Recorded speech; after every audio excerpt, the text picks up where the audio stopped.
Good evening, ladies and gentlemen, and welcome to We Can All Dunk's virtual reading of a play written by Miss Olivia Dawson and Ray Proctor. The play is called Out Loud. This play should take about 2 hours. It's a reading. We want to thank anybody who has arrived to watch the play, and we really appreciate your presence. So, without further ado, let us welcome the cast. I'm Ray Proctor. This is Miss Olivia Dawson.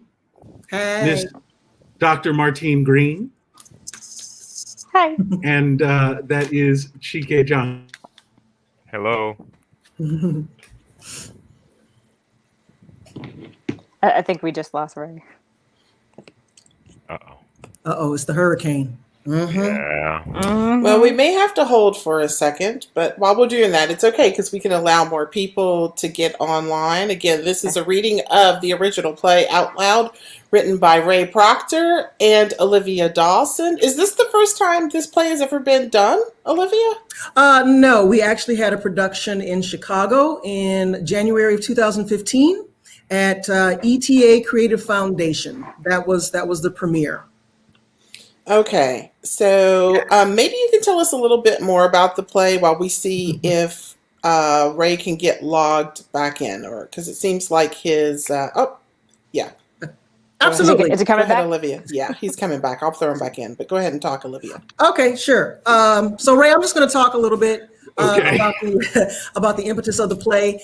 Ray and I were roommates in grad school at UW-Madison, go Badgers, and we graduated, went to Chicago, couldn't find work. The bubble, it was 2008, 2009. So it was tough for anybody to find a job. And we got together and would go to coffee shops and lament that we were unemployed. So we thought that we would just write a play and just kind of get all that angst out. And we just kind of sat and wrote scenes. Literally, I'd write a line, pass him the laptop, he'd write a line, and we did this for months until we finally thought we might have a play. And Out Loud was born. Out Loud was born. If we have technical difficulties, please forgive me. We are having a weather event here in New Orleans. And I'll just log out and log back in. So without further ado, Christy, please take us away. Sure. Out Loud by Olivia Dawson and Ray Proctor. Scene 1. Lights up. Stuck in a chillin' play. We hear the sound of audience laughter. We see the Reverend Simo, Sister Good Booty, Brother Down Low, and Deaconess in church. And God said, let there be light, brothers and sisters. Light, brothers and sisters. Can I get an amen? Amen, Brother Simo. Simo. Jesus said, I am the light of the world. Shine, brother. Shine on. Shine on. But to see what I got to see, y'all have to lead me out of this here darkness. Now, last week, the collection plate was a little light. And so was Brother Jeremiah with his fine light ass. Light ass. Why is my husband always beating me, lighting me up? Why, Lord? Sister, do you want that devil off your back? Yes, Lord. Brother, do you want to find the good woman? Lord, no. Then look to Jesus and the collection plate to lead you unto the light. Now, Sister Good Booty. Good booty. I understand that your teen Pregnant. Have mercy. Have mercy. did they ever find out who the father was? What? No, Lord. No, Lord. Praise Jesus and then Brother Down Low. Yeah, Daddy. Down You low. must give up your wanton ways. Wanting Why? ways. I can't help myself. I just be wanting everything I see. And sister, dear, fine Sister Good Booty. Good booty. You need to come to my office for some laying on of the hands. Can I get an amen? Amen. And now, Sister Good Booty, the only way to save the church and have the Father's forgiveness is if you stop singing that wicked jazz music and lead the church choir in the state choir competition. Will you say yes to the Lord? Well, I don't know if I can. Brother down low, hit it.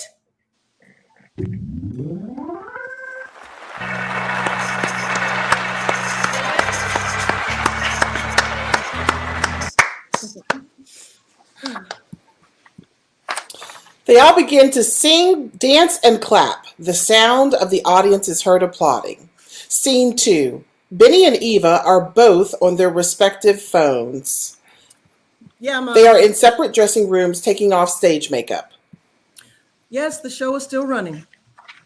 Are you and Dad going to be able to come see the show? Oh, no, that's okay. It's a Chitlin show anyway. Chitterling.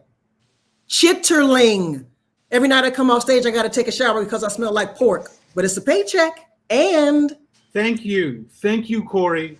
Yes, a Jeff nomination is very prestigious. Best actor in a comedy. Because it wasn't a goddamn comedy. No, you can't go with me to the awards dinner. and an apartment. I met my new roommate doing the show, Benny Brooks. Yes, Ma, I'm moving in with a man. Yes, I'm moving in with the woman who played Sister Goodbooty, Eva St. John. No, it's not a porn name. Corey, I took the Ottoman because you broke up with me and because it's on my credit card. No, Ma, I'm moving in with a gay man. No, Ma, no, it doesn't rub off. No, I'm not moving in with him to forget about Tyler. I'm moving in with him because I need an apartment.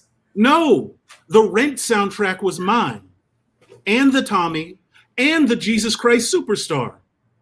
Corey, you didn't even know who Andrew Lloyd Webber was before I met you. Ma, we've been through this. Tyler didn't respect the fact that I was an actor. He wanted me to give it up.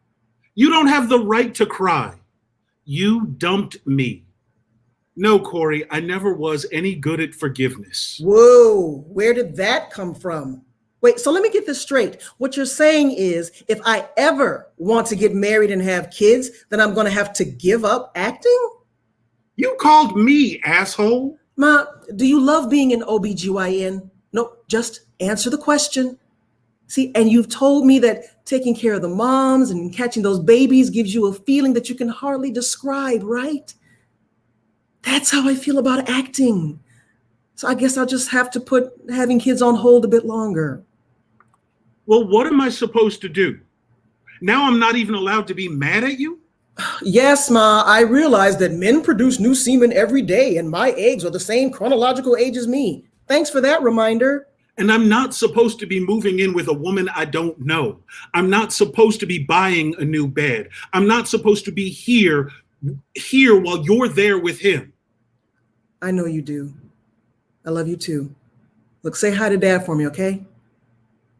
I am not your Cocoa Bear. Eva and Benny's apartment. Kevin is folding Eva's laundry. Eva is ironing Kevin's shirt. I like it. It's nice. Big. Which is your room? I've got the small room. This is cool. It's so clean. Did you say you lived with a man? Mm-hmm. Is that safe?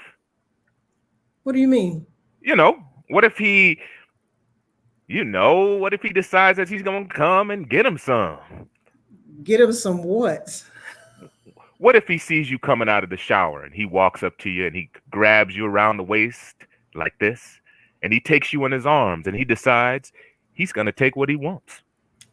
Honey, if he touched me coming out of the shower, he would probably be trying to fill my robe for the thread count. He's gay, hon. Really? He might be faking. You know when men will say anything to get with a woman. Wait, would you tell a woman you were gay just to get some? Shit, yeah. Women love gay men. Y'all know y'all do. Y'all all tell you all your secrets to your gay friends. You cry on their shoulders. You be all hugged up on them and stuff. I could do that. We having a sleepover, watching Sex in the City, and then bam! Before you know it, I'm all up in that soft shit. You are disgusting. Baby, that shit is real. I will lie to a woman in a heartbeat if it'll get me in there. Wait, hold up. That's all this is with you? Just getting in there? Oh, shit, here we go. I was just, damn. Damn what? Here we go what? Woman, I'm just kidding, Ava. we're just joking. We're just joking, joking. Don't be like that. They kiss. Now finish folding my clothes. He goes back to folding her clothes, and she continues to iron his shirt. You know you don't have to do that. Yeah, I do. Now you are going to court. Now I'm not going to let you walk into the court looking like a ragamuffin.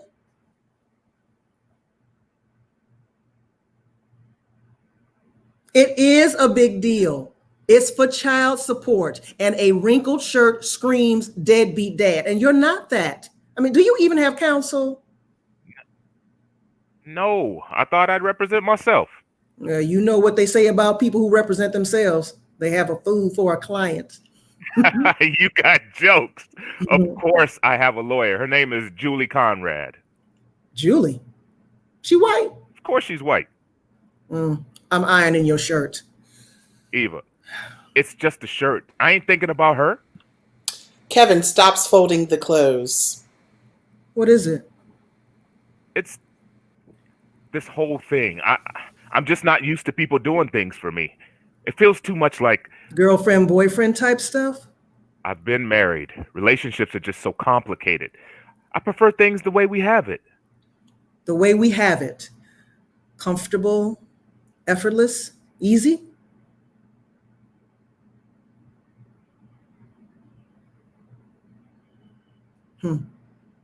Friends.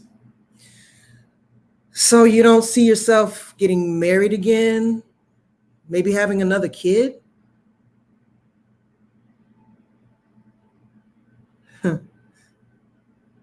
Yeah, divorce is expensive and took all your money. But you're a musician.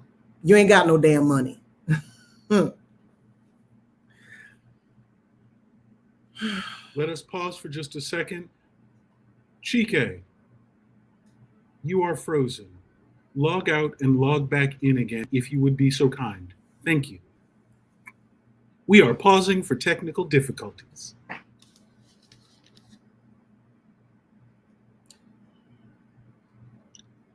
We all can just go like this. This is when the stage manager comes on and sings elevator music. Ba, ba, ba, da, ba, ba.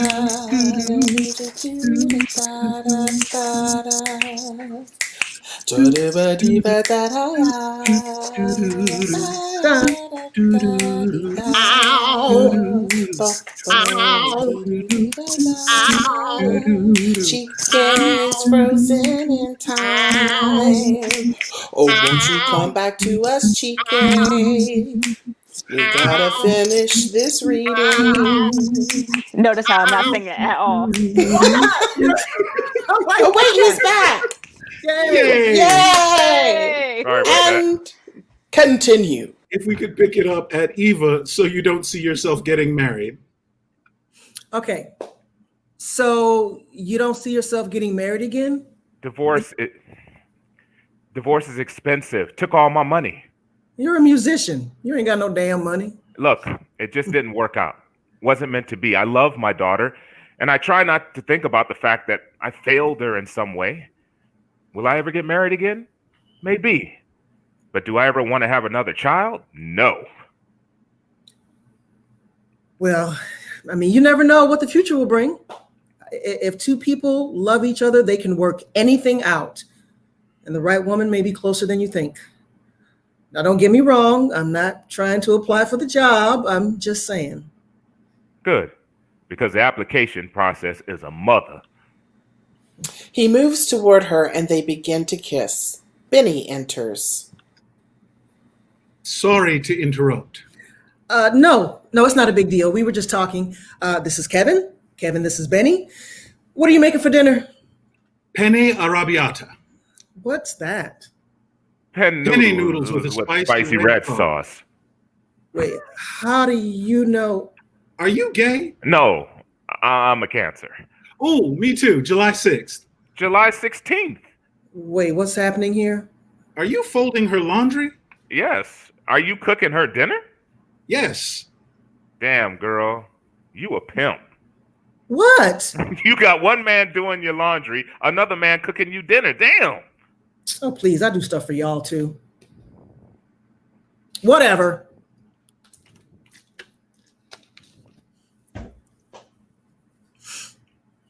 Scene 4, Benny and Eva's apartment. Benny is sitting on the couch watching daytime TV. Eva enters and goes to look out the window. There's a skinny white guy loitering outside the door. Do you know anything about that?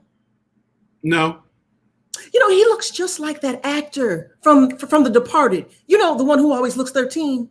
He looks like him when he was in Basketball Diaries, before he got old and fat. Well, he's not fat. In Gayland, he's huge. I hope he dies. I hope he dies and gets fat and gets scabies. What's scabies? The gay plague. I thought that was AIDS. The non-fatal gay plague. That's Corey, huh? Yes. Benny, it's freezing outside. Now, he ain't got on nothing but a jean jacket. That little white boy is turning blue. Ooh, Oprah. Benny, I am not going to jail because you let some little emaciated white boy freeze to death outside my door. You either let him in or send his ass home. I didn't ask him to walk up here. He doesn't have any money to catch a bus or a train back to where he came from. How do you know he doesn't have any money? Because it's Corey. I finally don't think about calling him every minute of every day. I finally don't feel him curled up beside me when I go to sleep at night. I finally don't know what his hair smells like. What does it smell like? Salt and sunshine. I thought you ain't know what it smelled like. You ain't over him. I knew it. Salt and sunshine. I don't know what to do. I have been sitting here not answering the door for the past half hour, waiting for you to come home or for him to just go away. Wait, he's been out there for half an hour? Ish. Eva opens the door. Hey, Corey, come inside. Corey enters. Christ. Fuck, it's cold out there. Thanks. Hey, Chocolate Thunder. Corey, I have asked you not to call me that. I'm so sorry, Cocoa Bear. Hey, I'm Eva. Do you want some tea? That would be awesome. Thanks. Eva exits to the kitchen. Why are you here? I missed you. Can I sit next to you? No. Corey sits next to Benny. You smell like chocolate chip cookies. What do you want? Why aren't you with what's his name? I don't have anywhere else to go. He threw me out. He said he wasn't ready for a long-term relationship. Hey, what kind of tea do you want? He said that he didn't love me. We got orange pekoe, peppermint, Earl Grey, Corey, you have only been seeing him for 2 months. chai, gunpowder. Gunpowder? What? Benny, what is this? People don't fall in love forever in 2 months. You fell in love with me the day you met me. Oolong, green, white pomegranate. Ooh, white pomegranate. At least you said you did. Chamomile, Irish breakfast tea, English breakfast tea. And you never said it back. We were together for 2 years and you never said the words. It's hard for me. My family was not the I love you type. Red zinger, lemon zinger, throat coat. 2 years and you left me a note. A note. I'm sorry. We're Rose sorry. hips, valerian root. You wrote that I took things too seriously and that you didn't want to be in a relationship anymore, which is ironic because you were with Darius by the end of that same week. Why can't you just let things go? I said I'm sorry. How do I let that go? I say I'm sorry, and then you forgive me. What's complicated about that? But I don't forgive you. Then I'll forgive you. Ginger dragon, Corey, stop. blueberry pomegranate, and Lipton. Okay, Lipton. Corey, Don't say anything. it's not that easy. Then we'll work at it. Eva enters. Tea. Thanks. This is awesome. What kind is it? Is this ginger? Lipton. So, Eva, what do you do? I'm an actor. Sometimes, most of the time. So you wait tables. I'm sorry, what?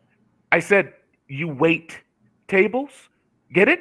All actors aren't really actors, but they're really waiters. Get it? Yeah, I get it. Like how Benny says he's an actor, but really he's a teacher. I mean, I guess he used to act once upon a time. I mean, what do you do? Eva's an actor. And so are you. I think that's awesome that you guys can have real jobs and then act as a hobby. When I get old, I want to be able to do a lot of stuff too. When you get what? Old, like over 30. What do you do? I'm a writer for the Sun Times. He has an internship with the Sun Times. Why do you have to say it like that? I am a writer. And before you lived with Darius, you lived with Benny. So who did you live with before that? I lived with my parents in Wilmette. I think it's cute how you interrogate people, but I guess that comes with being a lesbian. What? And now you want to live here? As long as our room is big enough for my backpack and my guitar, it should be fine. Lesbian? Our room? Well, now that we're a thing again, I just figured. Lesbian? You just figured. Corey, I don't think this is going to work. Sure it will, Pooh Bear. You are making a lot of assumptions. I can't wait to snuggle with you. Back up. Don't be like that, Papa Bear. May I interject? Is she always going to be here? Look, I'm sorry. This is my fault. No problem. Just go to your room. We like the living room now. Yep, it's my fault.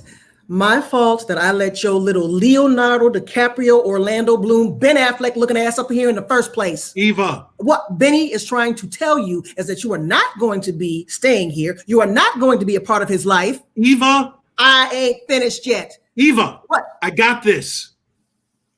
Corey, you have to go. But Papa Bear. I am not your Papa Bear. I'm not your chocolate thunder. I'm not your brown anything. I took all your shit because I used to believe that I would never have anyone who loved me. But you left me. It hurt. I survived. You have to go. Benny opens the door for Corey. Corey stands still for a moment. In acting, this is the part where you exit. Stage left. Get the fuck out. Benny closes the door behind Corey. Benny and Eva sit on the couch and each pick up a cup of tea. Lesbian? Scene 5, the red line. Eva enters the train. Benny greets her. How did it go? Great. There were only 3 of us there. I mean, there was me, there was this light-skinned sister, and then there was this girl with mange. Okay, well, not mange. Yeah, mange. Really short hair. Maybe a curl is in it, maybe not. It was a hot mess. But anyway, so I go in and they are really nice to me. I mean, the guy gave me this big hug on the way out. I mean, if I get it, that's a 5-month contract. 5 months. Health insurance. Boy. Nice. Oh, Kevin called on our landline. Have you stopped talking to Kevin? No. Have you stopped sleeping with Kevin? Yes. Does he know? No, you don't have to know. Don't you think you might want to tell him? He'll figure it out. What am I supposed to do? Call him up and say, I'm not sleeping with you anymore. The very fact that I'm not sleeping with him anymore will prove to him that I'm not sleeping with him anymore. See? Yeah, that has a certain twisted logic. Don't you think that you should tell him that you've made this decision? What for? His feelings. His what? The man has feelings. No, he don't. Get out. What, really? Nah. Evil. See, that's why I date men, because y'all crazy, mean and crazy. Well, I'm not being mean. I mean, we both know it's not going anywhere, so, But you friends. So I know he'll understand. Oh, don't make that face. It's a straight thing. You wouldn't understand. Mean and crazy. The phone rings. This is Eva. This is Eva. I'm sorry. I'm on the train. I'm sorry. I'm having trouble hearing you. No, that's great. Oh my God. Oh, I see. Yeah, right. You too. Didn't get it? They thought I was great. They thought I was fabulous, but they decided to go another way. What way did they decide? They went with the mange. No. Yeah. They thought I was fabulous, but they went with the mange. Eva, we are on a train. You know, a friend of mine once told me, girl, when you finally know what to do with your hair, then you will have arrived. Well, it took me 2 perms, 1 texturizer, fake braids, even a foray into wearing wigs. But I finally get to a place where I am comfortable with who I am and what I have to offer. And that individuality has finally come to fruition in the form of my locks. And what happens? They give the part to some woman with a fucked up ass curl. What the fuck? When I was in LA, the women with all the fluffy hair got all the parts. Fluffy hair? You know the type. Halle Berry-esque, Jada Pinkett Smith-like. Fair skin, fine Caucasian features, but just dark enough to be exotic with all that fluffy hair and shit that bounces, you know? And if I had known that that was the look they were going for, I would have brought me a wig that made me look like I had mange. Eva. Benny, I just get so tired. Lights up on Agents 1 and 2. Thank you, Miss St. John. You know, you have the perfect monologue. You know your lines backwards and forward. Thank you, Miss St. John. You've got to take on the piece that is unique. You've rehearsed it dozens of times. Thank you, Miss John. You've broken it down so that you have dissected every single word, and each one has the weight and nuance that you intended. Your vocalization is right on the money. Thank you, Miss St. John. You dressed the part, not in character, but just enough to give the subliminal suggestion of the character. Thank you, Miss St. John. Your banter with the auditioners was light and witty. Thank you, Miss St. John. You get a call back.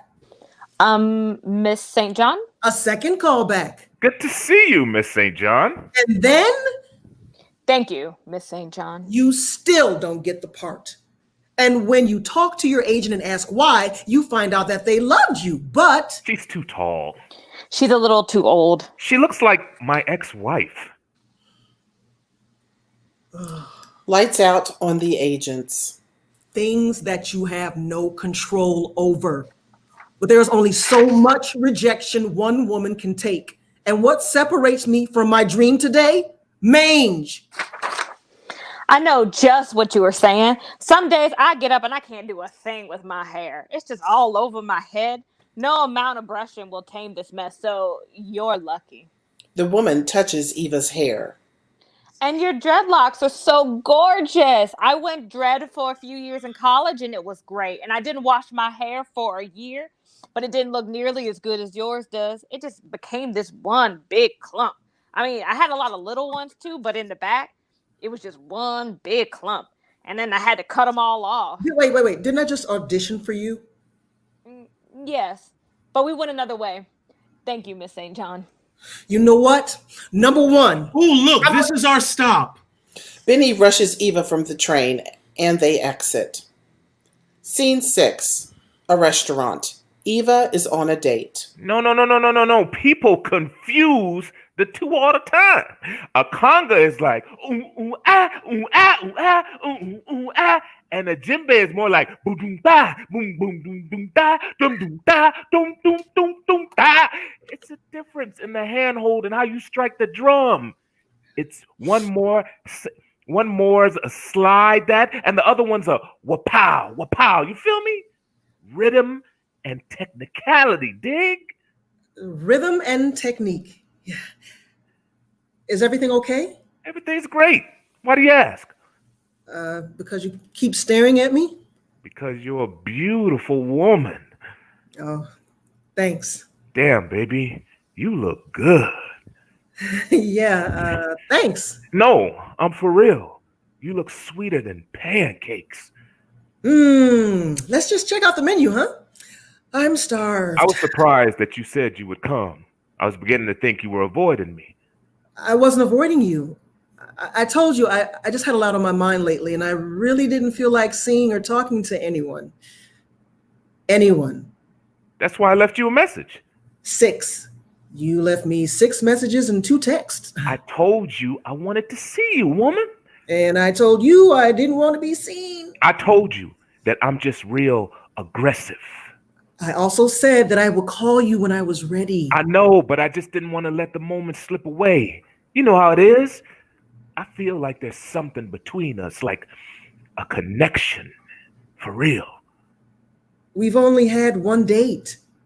One. I know, but there's just so much I want to say to you, you know? And I'd rather say it face to face and not to a voicemail, you know? You have the floor. As an African descent, as a man, it's my job to solve problems. To solve problems for you, my African queen, you know? Also of African descent. Anyway, that is my job, you know? Solve problems. Be a problem solver. But if you don't talk to me and tell me what's up, I can't solve your problem. One date. You shouldn't just cut yourself off from people. You should open up. Let a brother in. Lean on me. Lean on me when you're not strong. Okay. All right. I'm an actor. I don't have a show right now, right? I'm unemployed. You know that. I've said that. So my biggest problem right now is that I need a gig. Can you help me with that? Probably not. That's why I didn't share it with you, because what can you do? I mean, can you cast me? So I'm not exactly sure how you can help me with this particular problem. See how easy that was? All you had to do is ask. And I'll get right on that. Problem solved. Let's change the subject. How was your day? Not too great. Look, I'm going to need you to help me out with the bill. What? I got laid off today. Good evening. Can I get you something to drink? Would you bring me a Long Island iced tea? A really big Long Island iced tea? Scene 7. At an audition, Eva begins warming up. Benny enters carrying a snack. Yogurt or banana? Neither. I never eat before an audition. You know, I feel all bloated. I mean, I want to feel light and in the moment, like a ninja, an acting ninja. Benny begins eating banana. I can't even believe he's here. He looks like he's 19 or something. Who's he going to be? Oh, he can't be the father. Are there any kids in this production? Oh, stop worrying about it. Why don't you warm up? Oh, I have been warm since I saw that man on the elevator. Why don't you put your energy into some visualization? Trust me, Eva, I am visualizing. Visualizing your audition. Oh, no, I got this, Eva. This I understand. This is a real show. No mammies, no choir competitions, no pastors. Nobody screaming and hollering, bursting out in a song. Nobody rolling on the floor, veins popping, sweat flying. No gay caricatures. It's like they wrote the character descriptions about us. Well, no, about you, maybe. See, my character is a spinster. I will have to draw on my resources for this one, but believe me, I can do it. Where are we anyway? It's New York, 1950. No, where are we? That drive took almost 2 hours. My back is killing me. I don't know. I mean, once we left the city limits, but it's a job, right? Even if we get this show, it takes place in the middle of January. That's more than a 2-hour drive from our house. And it pays $225 a week, which will barely cover gas. But we'll take it. Oh, yes, we will. Finally, a chance to do real acting in a real show. Insurance. And insurance. I mean, besides, we're the only 2 people in the room that could even remotely be cast. The casting director enters.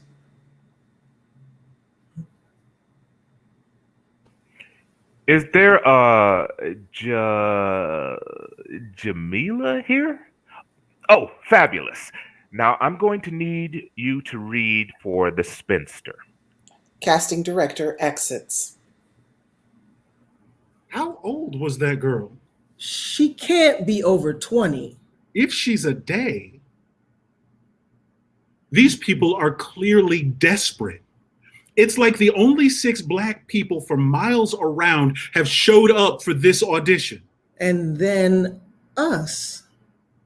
Do you know what that means? We got this. Hell yeah. But we still need to warm up, you know, just to show the youngins how it's done. Scene 8.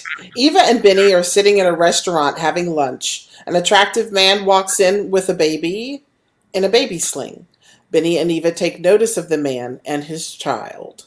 Oh, cute, huh? Cute nothing. That man is fine. Oh, he looks just like a young version of, what is the French actor's name? Oh, I know exactly who you mean. The not Gerard Depardieu one. Yeah, him. He was in this movie. The Professional. The one where he was an assassin. The Professional. You know, the one with Natalie Portman. The Professional. Oh, what was it called? The Professional. Yeah, that's it. No, he's way cuter than that French dude. Yeah, he is way cuter than the French dude. How's Kevin? Shut up. What? Leave me alone. Are you sleeping with him again? You are sleeping with him again? Shut up. Was it good? It keeps getting better, and it has to stop. Why? Because it's not going anywhere. He doesn't want kids. Yeah, wasn't your plan to be a mom? Yeah. But I really care about him. And he's funny, and we can talk about anything, and I just wonder sometimes. Ooh, stinker. It's diaper time. The man exits. Benny checks out a different guy as Eva watches him leave with the baby. One day. Holy cow. Oh, I thought you would have seen him at least 5 minutes ago. I think I did, but it took my mind that long to process a man that beautiful. Yeah, that's a whole lot of pretty man. Jean Reno. That's it. He was in the movie, The Professional. Mm-hmm. You know, sometimes you confuse me. What? I thought you didn't find white men attractive. He's not white. White-ish. No, he's definitely not a Chad or a Tom or a Bill. He looks Egyptian. No, he's got a nice build. Oh, and those pretty eyes, and his hair is so groomed, and his beard is so... He's gay, isn't he? Of course. Damn it! See, because straight men look like Kevin, short, disheveled, fuzzy. Yes, but he is so sweet, and he's nice. Yeah, and he is, and he's got a huge dick, and he likes you. Could you please never string all of those words together like that again? What words? He has a huge dick, and he likes me. Oh. See? Yeah. Yeah. A waitress approaches their table. Can I get you guys anything else? An answer to world poverty and the cure for the institutional oppressive practices that subject Black children to cycles of violence and ignorance. You're so funny. How come I can never go out with guys who are funny, well-dressed, and... Gay. Gay? Gay. More water? Waitress exits. No, see, he's Middle Eastern. Middle Eastern's not white. Would you date a Middle Eastern man? I don't know. They don't know how to break up. I mean, they got to cut your head off and set you on fire. Likewise with white men, they tend to just chop you up in little pieces and scatter your body in the woods, claim you went on vacation. You know, serial killer style. At least with Black men, they will just knock you up and never call you again. Or go all Ike Turner on you. But at least you still got a head, no third-degree burns.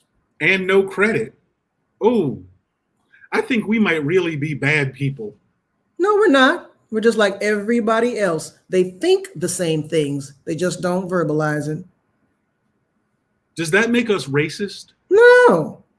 Yes and no. I mean, sometimes it's not really about race. It's just the truth. No, not all Black men beat you up and destroy your credit, but some do. And not all white men are serial killers. But some are. And some Black men are abusive. But not all. So tell me, why do you date white men? You date white men all the time. I teach college. More than 90% of the human beings I see during any given day, white people. Students, colleagues, administrators, white folks everywhere. So what about when you go out? I don't go out. And I know all of the gay Black men that I work with, all 5 of them. I can't date any of them because if we break up, then I will have lost 1/5 of the men that I'm willing to talk to or call my friend. That's a cop out. It is not. So basically, you date white men because there are more of them around? And you don't date. Well, Kevin. That doesn't count. Yeah, you're right. That's not dating. There's no dinners. There's no restaurants, no dressing up, no. Who needs all that crap? I am a practical woman. Mad dog. Cretin. That is a Georgian noir. Oh, is that like Sutter Home? I can't believe you spent $25 on a glass of wine. $25 on decent wine is nothing. Someday we have to have money. We will. Like real money. Like being able to buy shit, disposable income money. Like being able to buy shit that you actually don't need money. Like being able to buy shit you actually do need. Oh, like that couch. The brown one that was really soft. Yes. The mahogany microfiber medium firm. Are your people just born like that? Yes. And with lifetime subscriptions to the Tom Ford collection. Scene 9. At the gym, a man with headphones is running on the center of 3 treadmills. Benny and Eva enter from stage right. Benny has a script in his hand. Benny sees that man is on the center treadmill, gives a frustrated gesture. Let it go. Let it go. Benny puts his water bottle, towel, phone, and his script on the treadmill. He goes through a ritual to begin running. Eva just gets on the treadmill. So I kissed my boo, I grabbed my piece and hit the dough. So I kissed my boo, grabbed my piece and hit the dough. So I grabbed my... Eva lets a huge sigh. What is it? What is wrong with us? If we can't get cast in some backwoods $200 per week community theater show. It's not us. At least I don't think it's us. It might be us. No. You know what it is? I don't think they know how to cast us. See, we don't fit nicely into the categories that they've got set up in their minds. I mean, I'm not neurotic enough to be the neighbor next door. I'm not polished enough to be the executive, or at least their idea of an executive. I'm not rough enough to be their idea of urban or ghetto. Maybe we need new monologues. They don't know what to do with you either. I mean, you walk in and they see a big black man, and the first thing they think is football player, thug, inarticulate, illiterate. Do they ever think scholar, writer, director? See, but in order to fit into their what is the word? Paradigm. Right. We educate ourselves and waste years and years trying to build a better burger. What? Build a better hamburger. Look, I was reading this book about finances, and it said that Ray Kroc said... Who's Ray Kroc? The guy that started McDonald's. Anyway, Ray Kroc once asked a room full of people, how many of you can make a better hamburger than me? Everybody raised their hand, right? Then he said, yet I make millions of dollars and you don't. Why is that? He continues, because I'm not trying to build a better hamburger. I just market the burger I have. Benny, we need to market our burgers. We've spent years trying to build a better hamburger. Where's that gotten us? Yes, but while we were busy putting garlic and onion and mushrooms and chives into Chives? On a yes, hamburger? Eva, chives. All right. While we were busy making ourselves more intelligent and honing our crafts, Halle Berry was getting a Best Actress award for flashing her titties at Billy Bob Thornton. It was not for flashing her titties at Billy Bob Thornton. Really? Okay, it was for flashing her titties at Billy Bob Thornton. But nobody wants to see my titties. Lots of people want to see your titties. No, man, that ship has sailed south. And that's not my point. This business is not about fair. It's not based on fair. It's not based on kind, and it's not based on nice. No, it's not even based on talent. It's about knowing who you are and what you have to offer and honing that. Oh, it's about marketing the burger you have. Right.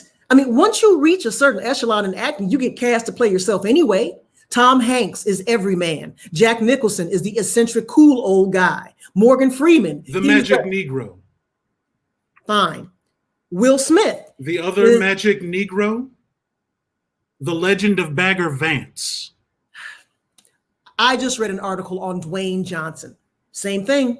Someone told him to just cultivate being a wrestler, big and tough with a heart of gold and a fabulous smile. And that was the thing that was going to get him cast again and again and again. And it has. The Rock. Do people even know he black? He was in Ebony magazine. White people don't read Ebony magazine. Then that's their fault. If they did, they would know he was black. Paula Abdul. She ain't black. Her daddy is Syrian. That's black in another country. So where were we? Right. Instead of us trying to be these great, transformative, highfalutin thespians, we just need to be who we are. Which would be fine, except I have spent so much of my life cultivating being, I don't know, being smart, good at school, at the top of my game when it comes to competing with white folks, that I'm not even really sure anymore of what exactly it means to be who I am. Wow. That's fucked up. No more so than breaking up with a man that you're in love with because he doesn't fit into some great grand scheme.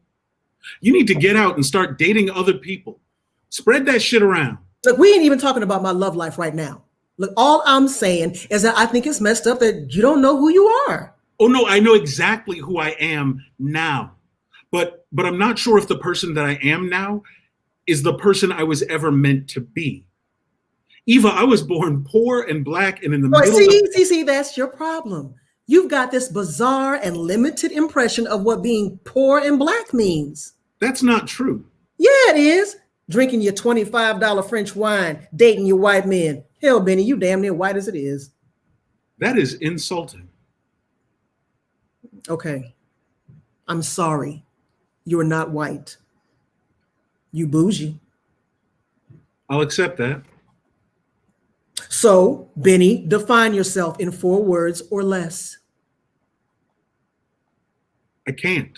Casting directors do it all the time. Thug, football player, criminal. Those things aren't me. No, they're not. So you have to define and market the you that you are. See, that's a great theory, but it doesn't work. I can see myself as a doctor or a lawyer or the young father as much as I want. But when they've got me reading this crap, and I look down at my little boo, I'm saying, my little girl, and I seed my little shawty looking up at me with tears in her eyes. And I thought, I ain't going out like this. Kanamian. So I kissed my boo, I grabbed my piece and hit the dough. Cause I'm a man. Least she know her daddy went out like a man. Okay. First of all, let's leave the commentary on the piece at the dough. Kanamian. I mean, come on, really? Do you know what I mean? Really? You need to stop judging the piece and the very people that are represented in the piece. Yes, there are actual people that talk this way. Is it stereotypical? That's another discussion, another time. But for right now, you have to accept that this is the character and embody that. I mean, we're actors. That's what we get paid to do, right? Look, can I see it? And I look down at my little boo, you know what I'm saying? My little girl. And I see my little shawty looking up at me with tears in her eyes. And I thought, I ain't going out like this. Know what I mean? So I kissed my boo, I grabbed my piece and I hit the dough. Because I'm a man. At least she know her daddy went out like a man. Benny and Eva exit. Man is left on his treadmill. He removes his earphones. Wow. Scene 10, restaurant. Eva is on another date. Eva extends her hand and sits. Eva St. John. You look just like your picture. Terry. Terry Friendly. Yes, that's my real name. Friendly. I've gotten shit about it since I was a kid. Well, I won't give you shit about your name. Terry's phone rings. 1 second, I need to take this. Okay. What the fuck do you want? I told you not to call me. Don't worry about where I'm at. Don't worry about who I'm with. Look, I'll ask you again. What the fuck do you want? Did you call the damn house? I already dropped him off. The game ended an hour ago. You would know if you were any kind of damn mother. I don't give a damn. Take me to court. I'm already giving your ass enough child support. What the fuck do you want gonna do? Call the cops. Bitch, I am a cop. Or did you forget that shit? Waiter enters. Bring me another gin and tonic. And what you want, baby? Get her a wine. White wine. Don't raise your voice to me. Are you out of your damn mind? I don't care. Call your brother. Call your punk ass brother. The whole damn family's fucked up. Officer Friendly is so wrapped up in his tirade, he doesn't notice that Eva gets up and slowly backs away from the table. She leaves. Scene 11. Christmas. Eva and Benny are on their couch. Is it still snowing? Yes. It's been snowing all day. What's wrong with you? I'm depressed. Why? It's Christmas. Is there more? You just need some Christmas spirit. Eva goes to the closet to get something. It's very noisy. I hate Christmas. Something to do with your mama? Chains. Well, I'm currently your ghost from your Christmas past. I should really start to drink. This is a surreal vignette, so just go with it. Fine. Ooh, Jacob Marley. Eva? Fine. Bob Marley. Benjamin Brooks. I am the ghost of Christmas past, man, and I'm here to take you to the Christmas that was. No woman, no cry. No woman, no cry. Shouldn't you be singing Christmas carols? Walk with me, man. Woman, no cry. Spirit! What is this place? Don't you remember, boy? Here is the place that Christmas got snatched away from you. Why, there's the ugly green carpet that was in my parents' living room. Hideous. And the plastic-covered burgundy living room set. Putrid. And the ceramic panther. For real? I can hear my brother playing video games in his room. You mean we? Before that. Xbox? Eva, it is 1982. Atari. He got Atari. Spirit? I could play me some Pong, boy. Ba-doo. Ba-doo. Can we get on with this? Sorry. It seemed in this time and in this place, you lost something that was once so magical, so beautiful, so precious. I lost nothing here that I ever needed. Smell the turkey roasting in the oven? See the icicles hanging from the trees? Is that evergreen I smell on the wind? I'm not sure what you're remembering, but my Christmases were nothing like that. There was no turkey. We had hot dogs. Hot dogs for Christmas, man. Damn. My parents began their divorce when I was 13 years old, and it didn't end until I was well into my 20s. My mom would sleep on this couch here, and my dad, my stepdad, would sleep in the room down the hall. Me and my brother, we found all sorts of different ways of staying out of sight. The less noise we made, the less often we would get yelled at or hit. What's this over here? That's a family picture. Lights change.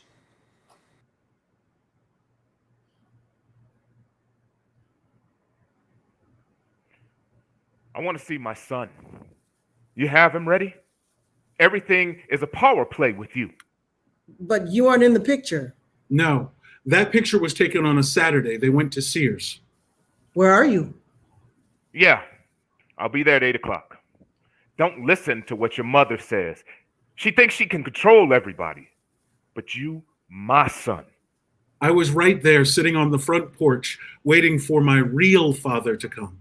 Yeah, 8 o'clock. We'll go to the track. Why would your mother get a family picture taken on a day when you were supposed to be out with your father? It wasn't her fault. 8 o'clock. And 8 o'clock would come and go Saturday after Saturday. The sound of a telephone ringing. Come on, pick up.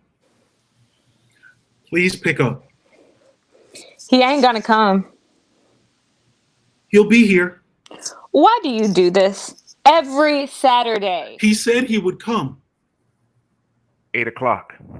You're a damn fool for sitting here waiting on him all day. It's 3 in the afternoon. He ain't coming. 8 o'clock. He had car trouble. Benny, it's 4 in the afternoon. You have been here all day. He got stuck at the store. Benny. He should be here any minute. What is wrong with you? He ain't coming. Why don't you get it? He is never going to come. He said he would. He has been saying that for 6 months now, Benny. He is not ever gonna come. And you don't need him. Why do you want to go anywhere with him anyway? He promised. What are you, fucking stupid? He never answered when I called. I don't know how she would get him on the phone. Look, something came up. Your son has been sitting on that front porch all fucking day long, waiting for your ass. Something came up. That is your son. Something came up. Don't give me that bullshit. He has been out there all day long, just like last week and the week before. This is why we ain't together now. You always bitching at me. This is not about me. Tell him I'll be there next Saturday. Ben, please, don't do this to my son. I said tell him I'll be there next week. Benny, motherfucker. Throw the divorce with my stepdad into that, and you begin to understand that things were a bit tense around our house. There was a lot of yelling followed by a lot of silence. Did your stepdad hit her? No. He hit me. Years later, I figured out that he hit me because he couldn't hit her. The beginning of the end started this year, here, when I was 14. Where are your parents? Out. I was convinced that if I could make it Christmas, that things would get better. I cleaned the whole house, and then I put up the Christmas tree and every decoration we had. That's what Christmas is supposed to do, right? Come here, help me with this box. Can't. I'm a ghost. Sorry. What's this?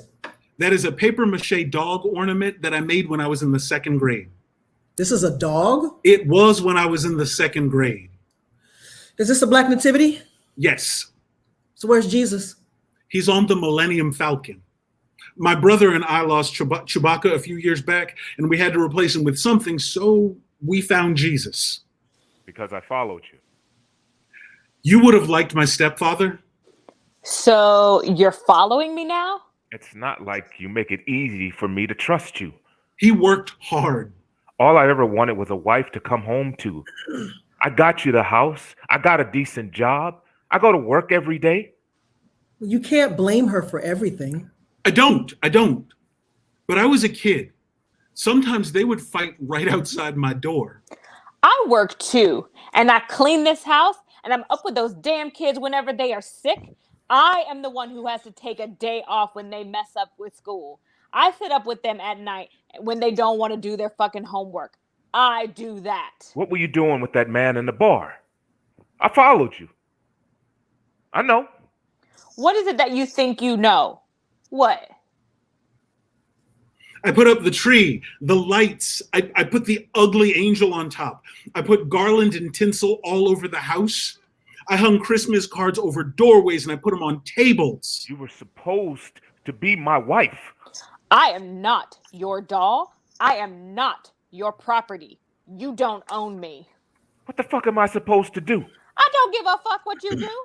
I am so goddamn tired of men trying to control my life. I just want to be left the fuck alone. Then my parents came home. It looked like Christmas had vomited everywhere.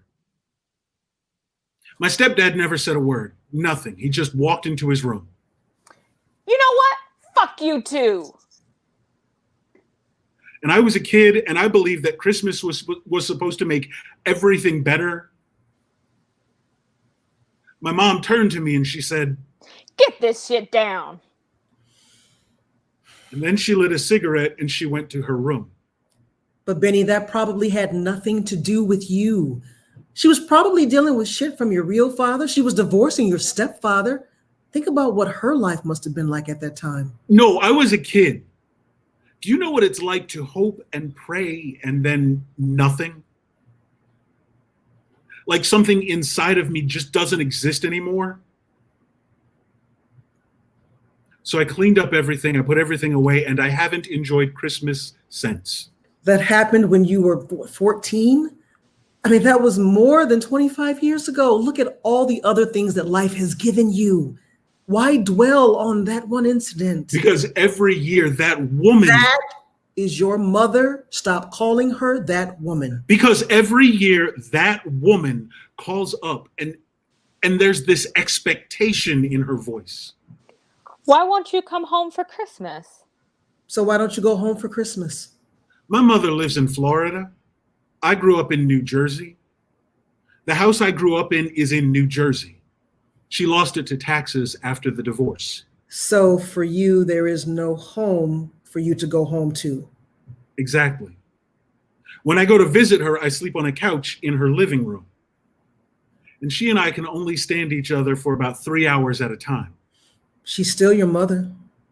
I know. The problem is, now that she's old and dying, she wants to pretend that the past didn't happen the way I am pretty sure it happened. It's like she wants to get to this happily ever after, but the fairy tale beginning wasn't the beginning I lived through. Carrying all that stuff around all the time? It gets pretty heavy, I imagine. I want to lie and say that I've forgiven her, but I haven't. I am still angry for the abuse, for my fucked up relationships with women. So maybe, yes, I am carrying it around with me. But at least now I know what it is. And see, right now, that's all I've got. Then that's enough. Scene 12, Grant Park. Ooh, Garrett's Chicago mix. Caramel and cheddar cheese? Uh-huh. That sounds vile. Have you ever had it? Oh, God, no. Well, then don't knock it. You ain't even from Chicago. Can you see him? No, I'm from Newark. He has to be one of those tiny specks inside of that glass box. Yeah, they're going to have to get him a Barack mobile. Hey, man, the Pope got his. How long do you think it'll be before somebody takes a shot at him? He ain't even on the stage yet. How would you know? Well, look at the video screen.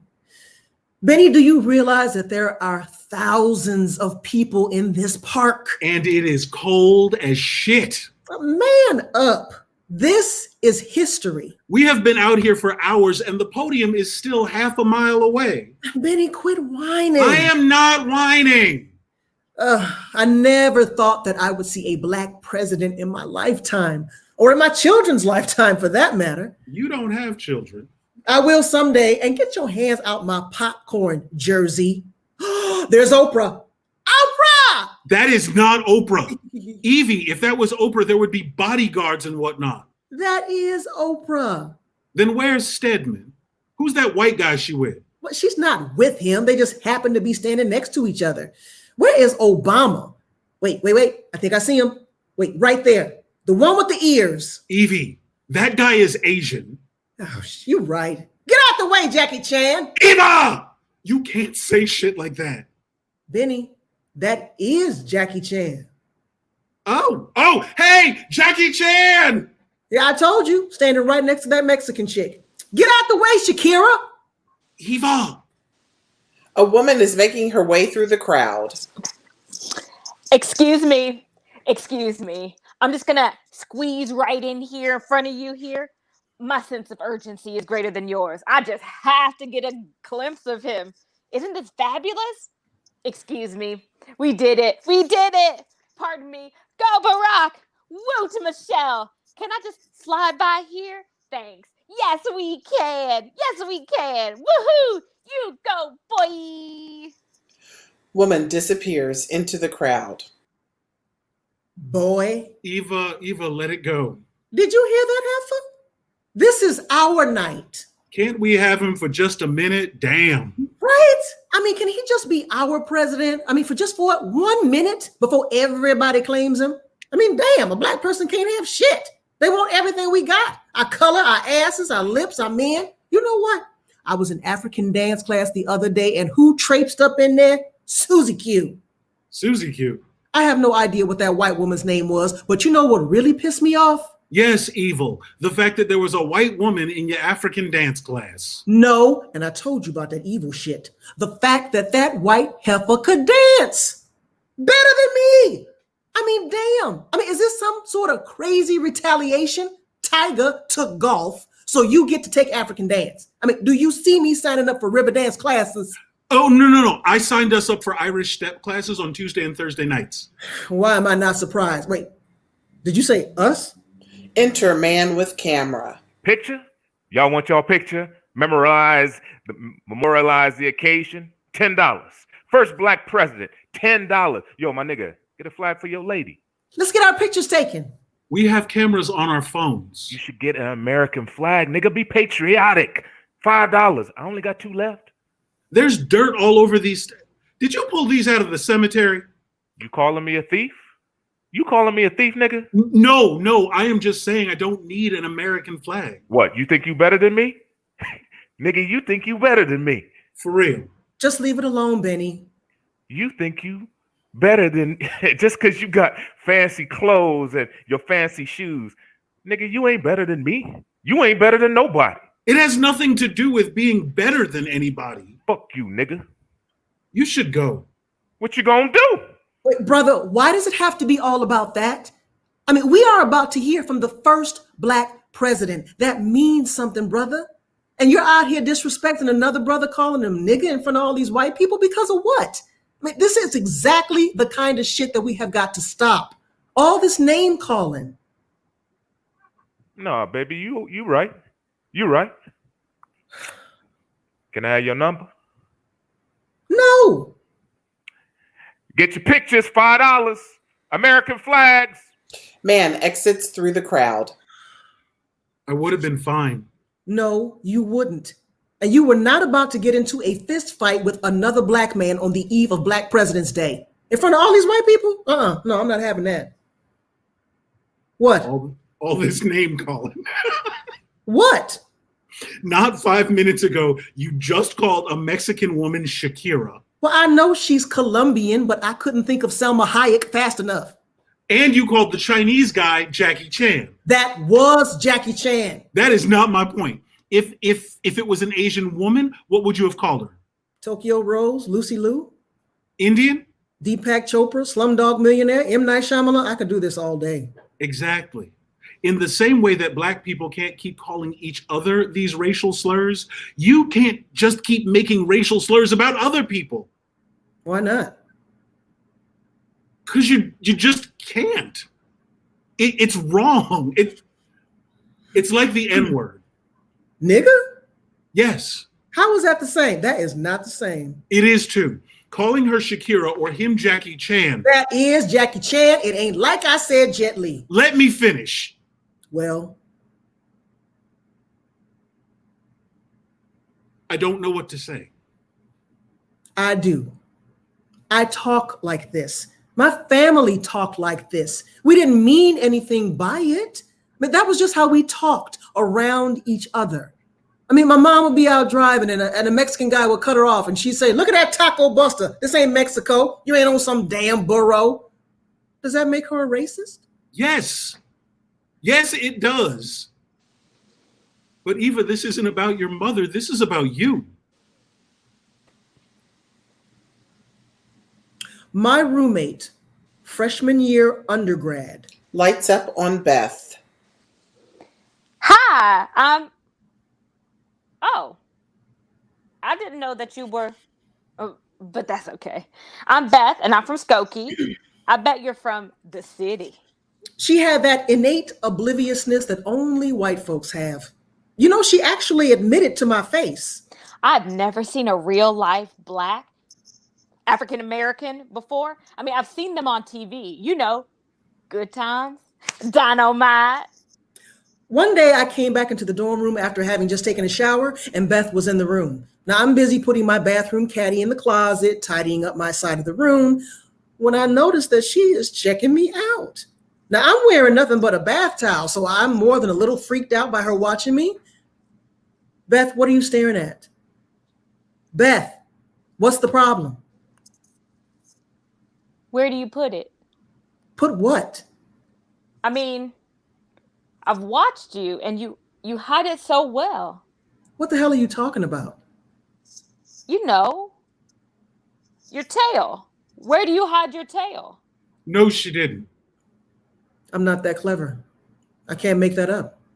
It's 1988, and this white girl not only believes that Black people have tails, she has the audacity to ask me to my face, and it not even compute that I might be offended. Can I touch your hair? No. Are all Black men, down there? Seriously? So did you get an affirmative action scholarship or an athletic scholarship? Lights down on Beth. She did not ask you that to your face. To my face. But I was cool with it.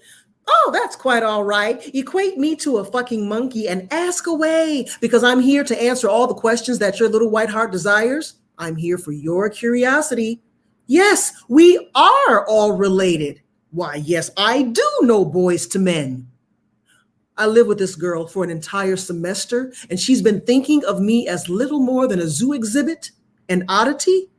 So part of me feels 400 years of oppression and being personally asked about my tail. I think I'm entitled to an epithet or two every now and then.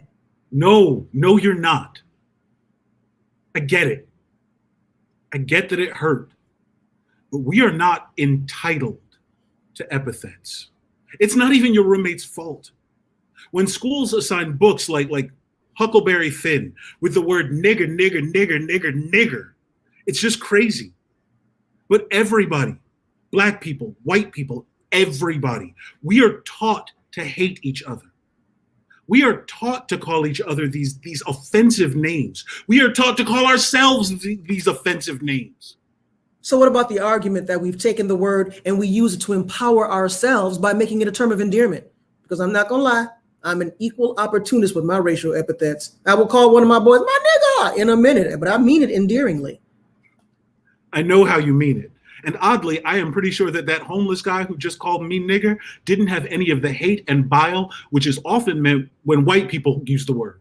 But if that same exchange had happened on like 75th and Stony Island, it wouldn't have had the same impact because there would have been no white people around to hear it. I don't call you nigger. Well, I call you nigga all the time, but in the absence of white people, it's okay. But that's what I'm saying. I don't think it's okay. I don't think it's okay that we do it in music, that our children learn to call themselves that on a playground, that Black men learn to think of themselves as that. You sure you still want to take those Irish step classes? There's a hip hop class that meets at the same time. We can. No. You know what? Riverdance be damned. We taking that class. Our ancestors will roll over in their graves. Well, we can do it. Yes, we can. Yes, we can. Oh, yes, we can. can. Yes, we can. Scene 13, restaurant. Eva is on yet another date. Maxwell Dyson. It's a pleasure to meet you. Your chair? Thank you. You look lovely. Well, thank you again. I'm surprised. I didn't expect you to actually call. Why? Because people don't meet like that. I mean, it was like out of a movie. Well, thank goodness for the rain. And thank goodness that you didn't have an umbrella. And thank goodness that you aren't seeing anyone. So what? Are you married? No. You seeing someone? Are you always so pessimistic? You haven't answered the question. I'm not seeing anyone. Okay. You have a lovely smile. So do you. So what do you do? I'm a cardiologist. Uh-huh. Well, you're right. I'm a pediatric cardiologist. Oh, I love kids. Do you like kids? I do. I'm 41. I have my own practice. I have the house. I have the car. I just think it's time. I know this might seem sudden, and I don't want to come off forward, but I'm looking to be honest. The only thing missing from my world is the right woman to share it with. Does that frighten you? Not at all. Waitress enters. I would like a white wine. I'm sorry, how rude of me. What would you like? Me? They have an excellent selection of wines and the driest reds this side of Napa Valley. Mad Dog. Why don't you choose for me? Oui, monsieur. Waitress exits. S'il vous plaît, Simbercha Bomiches. What is it? Can I touch you? I'm sorry?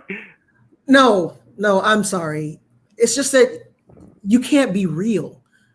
I mean, I'm sitting across from one of the most handsome men I have ever met. You're a cardiologist, a pediatric cardiologist.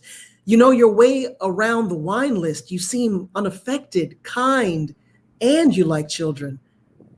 I just want to make sure that you're real. I assure you, I'm very real. Waitress returns. I know what's good here, may I? Uh-huh. We'd like to start with Caesar salads, a Kobe strips for our main course, and an Italian summer soup with chives. Did you say chives? They add a subtle but noticeable bite. They're understated, just like the feel of microfiber upholstery they utilize to accent the duvet. Duvet? Yes, there's a biannual spread on them in the quarterly issue of the Tom Ford collection.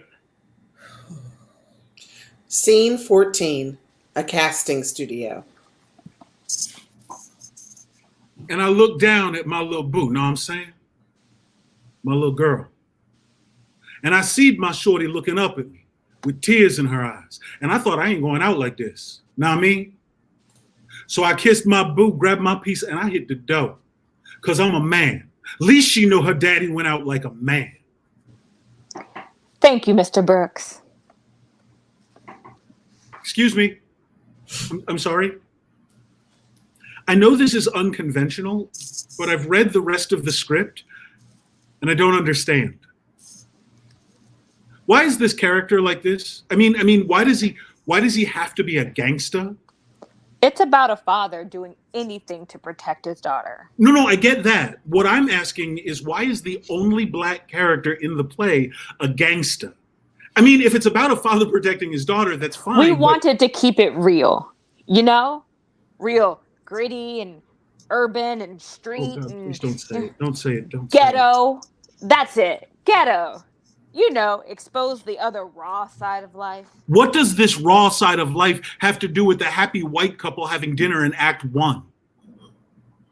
Thank you, Mr. Brooks. For that matter, what do you know? What do you know about raw and gritty or ghetto? Mr. Brooks? I was born in Newark, New Jersey. Do you have any idea what that was like? No. All you know of Newark is, or the streets or ghetto, is what you get off of HBO.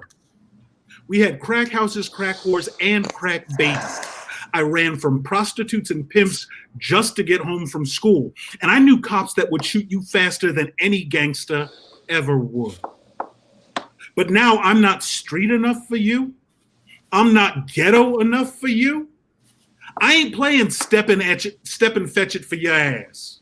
I have worked too hard to be the man I am today. You want real motherfucker? Keep your motherfucking part. Thank you. Thank you, Mr. Brooks. Scene 15, a ballroom, wedding music. Eva is holding a wedding bouquet. Benny enters. Eva! He is wonderful. Charles. His name is Charles. He is the best man. Oh, and his accent, oh my God! Now, I know what you're going to say. he's white-ish. Well, his mom is white, but his dad is black, and he's from Liverpool. Can you believe that? Liverpool, England. Pit pit chitio. And he's beautiful, and he's 44. Eva, he's an adult. He is wonderful. Where were you? On the dance floor. Didn't you see us? He asked me to dance, and I said yes, and we danced like we were in a Disney movie, just like a fairy tale. Get it? Fairy tale. Yeah, I get it. Where are we? Oh, the Hancock Tower, 95th floor, boy. No, where are we? I mean, why are we here? What is the event taking place right now? Charles is giving Kevin the best man toast, and his mama ain't stopped crying yet. Best man toast. And where do people give a best man toast? At weddings. Eva, what are you Exactly, you asshole. We are at Kevin's wedding. Kevin, the only reason you are here is because I brought you here. What is wrong with you? What is wrong with me? What is wrong with you? Eva, I am only doing what you told me to do. Dating a grown-up, seeing someone my age, somebody with a job. Well, your timing is incredible. You're not supposed to do that here. Not now. That's why I have this stupid bridal bouquet. I was looking for you and got pushed into the fray of flailing women. See, I brought you here for me. I need you to be my moral support, not go traipsing off with the best man. Lights up on Kevin. Did you hear what I said? Yes, I heard. You're getting married. That's great. So who's the lucky girl? Really? I mean, it's not like this is going to last. What's your track record? 2, 3 weeks tops? Do you even know his last name? Her last name is Conrad. Julie Conrad. Well, I guess it's going to be Williams now. Julie Williams. Can you believe that? Something English. I don't know. Conrad, your lawyer from the child support case, huh?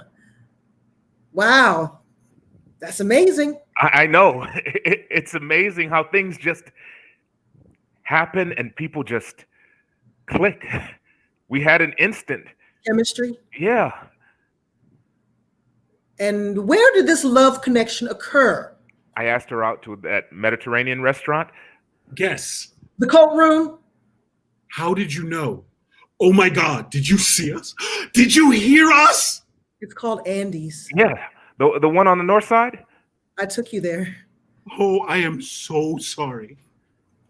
You know what? I'm not. Eva, he likes me. You were in the coat room making out with a stranger and now you're in love? How? How long did the two of you talk before you A, knew you were in love, and B, ended up in the damn coat room? How long, Benny? We sort of dated a couple of months, when we stopped talking, and you and me were never really dating anyway. She asked me out. She's direct, kind of aggressive. I guess it comes from being a lawyer. Okay. So there wasn't a whole lot of talking, I admit it. Typical. But we did talk some. He told me about growing up in Liverpool. He told me about, what does he do? How could we give you all this personal information with his mouth full? Oh, I'm sorry. Or was it you on your knees? I forget. Bottom, top? Do you really want an answer to that question? Do you really want an answer to that question? Nothing you can say will shock me. She told me she loved me, and then she took my face in her hands and she asked me to marry her. Wow. How many white wine spritzers have you had? Look, I'm sorry that I flaked on you for a few minutes. Wow. That's so romantic. Look, what do you want me to say? I'm sorry that I left you alone? I am sorry that your ex-boyfriend... Wait. That's right. He is not your ex-boyfriend because you two were never in a relationship. He said he didn't want to be in a relationship. Well, maybe what he meant was that he didn't want to be in a relationship with you. Do you blame him? Hell yes, I blame him. Fuck him. And fuck his little white girl. And you know what? Fuck you too. Are you drunk? I'm not drunk. I am still standing. That should have been my cake. Those should have been my flowers. Thank you for understanding. I don't understand it. I mean, when is it my turn? He is marrying his Brittany, Christina, Hannah Montana, Felicity, Lindsay, Lohan, Hilton. You get to have your love fest in the magical fairyland of the coat room with Captain Britain. And what do I get? Well, of course you're invited. It should have been my wedding. I want to get married. I want to have kids. We spent time together. We laughed together, made love together. And what? And he marries someone else? What was all that time together spent for? Was it all in my head? Was I not good enough? Was I just someone to pass the time with? And then I bring you here for just a little bit of support and you can't even do that. Then I'm sorry. I am sorry that for this one moment, the spotlight is not on you. I am truly sorry that I don't spend every moment of my day wondering how to fix your life. I am sorry that sometimes what I want matters to me. Just one day. That's all I asked you for was this one damn day. I can't help it if you are always up in my life because you have no life of your own. I didn't ask you to do that. You don't ask. You never ask. You just expect. Eva expects the world to somehow know that what Eva wants and when she wants it. And if the world does not jump at her beck and call, then she's a bitch. And you should bring a date. I mean, you are seeing someone, right? I mean, I don't want this to be uncomfortable. You know, the good thing about bitches, at least we're comfortable with who we are. We live in the real world. We don't go around concocting fairy tales of how relationships should go and what we think they should be based on some fucked up ass warped sense of reality that only exists in our heads just because we had a fucked up childhood and our mommies and daddies didn't love us. You don't risk believing in fairy tales because you don't risk believing in the possibility of love. You might have once upon a time, but you don't now. You wallow in self-pity and self-loathing, and you lash out at anyone stupid enough to try and love you. That's funny. You talking about love. Let's talk about who you are and how you can't even define yourself, Benny. Any definition you have about you is in reference somehow, some way to white folks. Being better than the white folks, being on display for the white folks, self-loathing. You wrote the book. You know what you love, Benny? You love the idea of being in love. Wake up. It's not them, it's you. And wherever you go, there you fucking are. So you know what? I'll leave you to yourself. You go and fuck that limey. I don't care. I am done. I am done with Kevin. I am done with this wedding. But most of all, I am done with you. No. What is so difficult about this? These two are supposed to love each other, people. Scene 16, a rehearsal hall. A director gives Benny and Eva some direction. I'm sorry. Can I try it again? I know you have this. Can we just take a break, like 15? No, I want to stay with this energy. But let's get it right. I like the passion. I like the intention. But you two are not connecting. Try it again. I'm sorry. I'm sorry. I don't believe either of you. Do you even see each other? Talk to each other. We have to take a 15. Now? What the hell? Fine, 15. Where's my coffee? Do we have coffee? Director and stage manager exit. So are we going to talk or what? I'm only suggesting it because we are getting paid. We need to make this scene work. And if talking is what's going to make it work, then fine. So it's about the scene. Why not? Because I'm not angry with you about this scene. This scene doesn't mean shit to me. Do tell. Cool. Then let's pretend. Our trouble is that we finally get cast in a decent show at the Goodman, and we can't seem to get our lines right. The problem is not with the lines. The problem is with our connection. The problem is that you and I haven't spoken since Kevin's wedding. What is there to say? This is so frustrating. I hate this. How you pretend that nothing is wrong, like it never happened. What is this We had an argument. You said some things. I said some things. It's over. We haven't spoken since Kevin's wedding because you haven't spoken to me, and I just wanted to give you your space. See, what I think is going on here is the elephant and the supernova. Are you calling me fat? Now you're going to be mad for another 2 weeks behind that. No. What I'm saying is that, and you know this, you get mad and hold on to things forever. I do not. And stay mad for eons. Okay, yes, I do. I mean, ice ages come and go. And you pretend like shit never happened. Amoebas crawl out of the mud and evolve into primates. Like all the evil and the hate. Analog becomes digital. Never happened. And you are still pissed off. I blow up like a supernova, but then I'm done. And it hurts. What you say hurts me. And as quickly as the anger comes, it goes. It hurts me too. But you would never know that. What? I never know when what I say has any effect on you.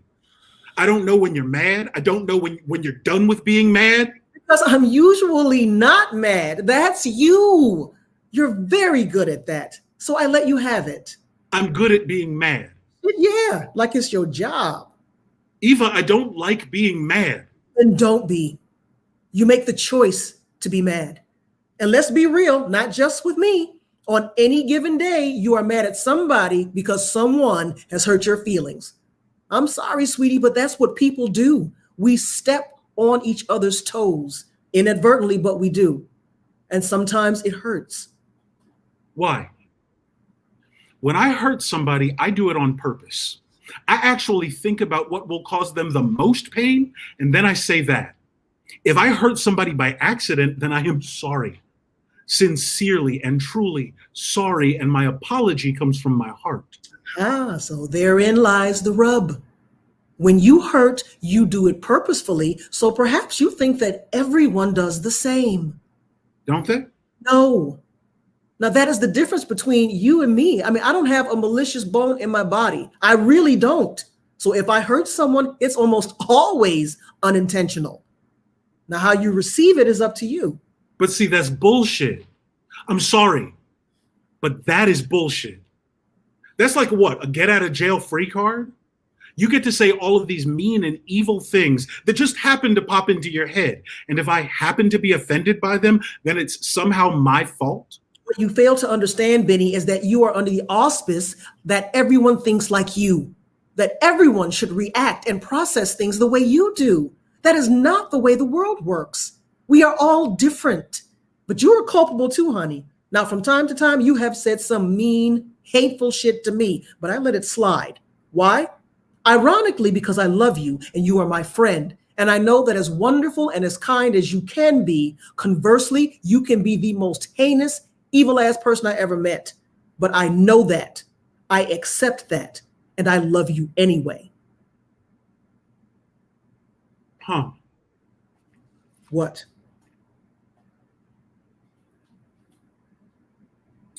I have a lot of faults. I think I am smarter than... Smarter than who? Who are you smarter than?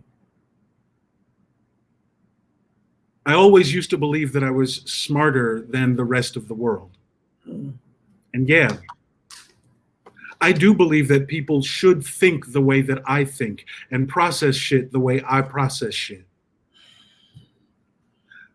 But see, the truth is that I'm not that smart. And I know it. Look, I built all these systems for coping with the world and for dealing with people. And how's that working out for you?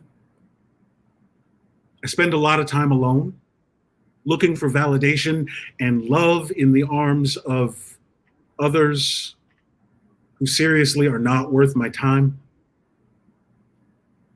And then you came along, blunt, crass, loud. None of the rules and the structures that I built, you didn't pay any attention to them. No, you stepped all over them. These systems that I put up. That was fucking with your head, wasn't it? But that's okay. I understand about systems. I'm a Black woman living alone in the world. I can't afford to wear my emotions on my sleeve. That's my system. I get to be more honest with you than I've ever been with almost anybody. With you, I don't have to pretend to be something I'm not. I don't have to try and impress you. I just get to be me. Oh, don't get me wrong. Sometimes I hate you. I have no doubt. But I love you too. I accept your apology. No, see, I wasn't. Interstage manager and director. And we're back. Okay, we're going to pick it up at Act 1, Scene 4, just where we left off. Benny, Eva, it's 1968. Your characters are in front of the Hilton during the Democratic National Convention. It was a tumultuous time. Tumultuous time! The police just tear gassed the crowd, and you two have found each other amongst the throng. It's dark. There are flames everywhere. Cars, buildings, people screaming. Ah! The two of you manage to find each other in the dark, like two ships on an angry sea. The two of you against the world. In all the violence and turmoil and misunderstanding, you realize that the only thing you have are each other. Okay, go. Benny and Eva look at each other, smile, lights out. End of play. Yay. Zoom clap.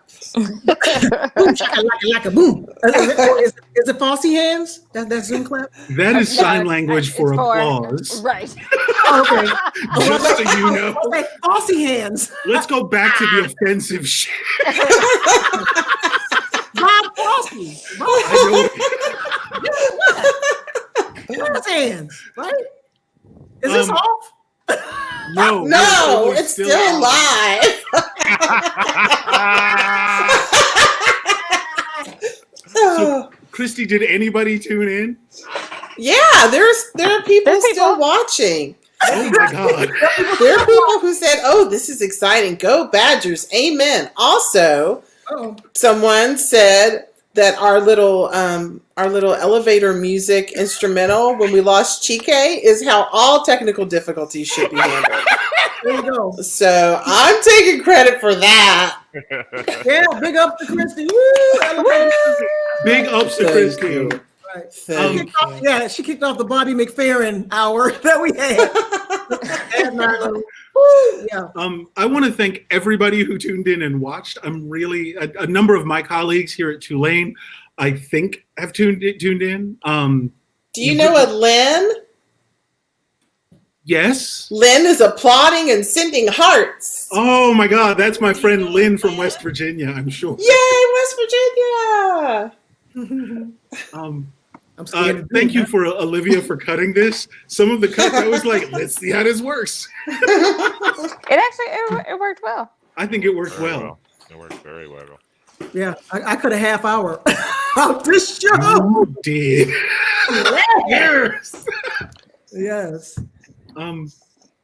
So Yeah. Appreciates it. So now what? Also, I don't know, that scene that after Chike's like ghetto daddy scene on the phone, I almost couldn't read the stage direction because I was laughing so hard. Oh, which one? Which one? you talk about officer friendly. Yes.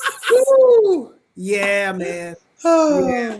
That one and Martine's agent for you, Ray. My camera was off. I was cracking up. Wait, what happened? Wait, I missed that. What? When you were like, "Thank you, Mr. Brooks." It was just I was cracking up. Oh my God. It was funny. Chike, I love Chike. I think the male ensemble who gets to play all the different characters, like all your dates, is hysterical. Yeah. Absolutely. All that. What'd you do for the conga sound? What was the sound that you? Right. What was I don't know. I was just. You said, wow, or something. I was like, we about to go Erica Badu. That was cracking me up. Oh God. Hey, my friend Dick Wolf said that he made spaghetti and brownies during all of this, and so he saved all of us some so we can come over. So Thank Dick you. Wolf, like the executive producer of that cop show? I'm sorry, No, that's no. classified. Okay. No. We'll be right. We'll be over soon, Dick Wolf. Exactly. Exactly. Awesome. So that's All it. I right. just want let us say thank you. I like this. I like StreamYard as a platform to do this. I actually like this better than Zoom for play reading. Hmm. I think there was a flow to it. I think it worked. Yeah, I think the sound is much better than Zoom too, and there are more options. You know, it's kind of easier to use. So yeah, thanks for doing it. Thanks for asking me to read commentary or stage directions. It was fun. Thank you so much, Christy. I love you all. Yes. Stay Yeah. safe, Ray, with Right. the hurricanes. Okay, so this Yeah. let's just throw this out. The National Weather Forecast says that Hurricane Sally is arriving at the Mississippi-Alabama border. So it's about 80 miles east of us right now. At the moment, it's dark, it's cloudy, we got a little bit of wind, but it's not even raining outside for us at the moment. So we are safe here in New Orleans. That's great. Good. Stay that way. Right. Okay. I'll try. Awesome. All right. Thank you, everybody. All right. Night, Bye. everybody. Good Good night. night. Hey, Christy, I need to talk to you later soon. Yeah. Okay. Hit me up, yo. Okay. Bye. All right.